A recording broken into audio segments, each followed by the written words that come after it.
I'm excited to show you all Abhi's first Sankranti Panchakattu moment. Tiny traditional moments forever in our hearts. And here it comes. Sankranti Sankranti Sankranti Sankranti పండుగ ఇంటికి వచ్చింది. చుట్టాలు అందరినీ తీసుకొచ్చింది. ఇంటికి రంగులు వేసాము, రంగు రంగుల ముగ్గులు పెట్టాము.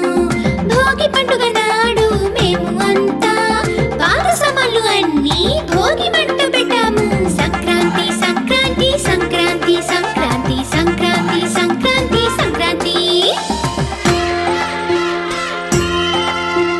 సూర్యోదయం